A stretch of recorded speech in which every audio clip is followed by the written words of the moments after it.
હવે સમાચારોમાં આગળ વાત કરીએ આપણે તાપીની તો તાપી જિલ્લાના નિઝર તાલુકાના ખેડૂતો દ્વારા શક્કરટેટીની પ્રાકૃતિક રીતે સફળ ખેતી એક જાગૃત દ્વારા કરવામાં આવી રહી છે। આ ઓછા ખર્ચની નફાકારક ખેતી માટે બગાયત વિભાગ તેને સમયાંતરે માર્ગદર્શન આપી રહ્યું છે। ખેતી ખર્ચ ઘટાડવા માટે પ્રાકૃતિક સંસાધનોનો સમજદારીપૂર્વકનો ઉપયોગ નફાકારક ખેતી તરફ લઈ જાય છે।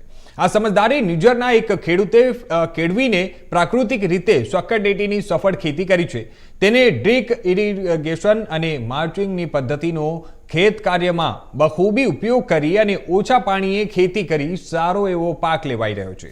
રાસાયણિક ખાતર દવાને પછાડીને ખોટો ખર્ચ ઘટાડીને તેઓ નફાકારક ખેતી કરી અને સારી આવક મેળવી રહ્યા છે। મારું નામ છે મુકેશભાઈ હરિભાઈ પટેલ, ગામ વેલદા, તાલુકો નિઝર, જિલ્લો તાપી।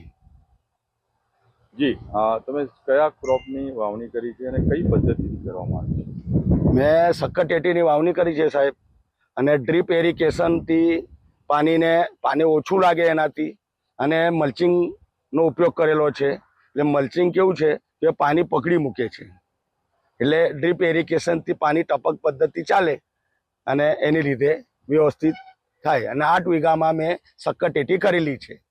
આજ સુધીમાં દરેક પાક કરતો હતો એના કરતાં મને આ વર્ષે ફર્સ્ટ ટાઈમ શક્કરટેટી કરેલી છે।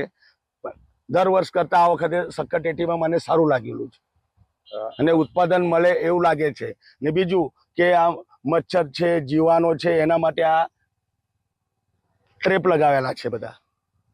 આ જે પદ્ધતિ છે તે કઈ પદ્ધતિ છે? રાસાયણિક પદ્ધતિ, પ્રાકૃતિક રીતે? પ્રાકૃતિક પદ્ધતિ સાહેબ, અને બાગાયત ખાતામાંથી સાહેબો આવે છે, માર્ગદર્શન આપે છે, તેમજ અમારા ગામના મિત્ર મંડળ આવીને બધી સલાહ સૂચન આપે છે। હાલ આપણે રોકાશું એક નાનું બ્રેક માટે।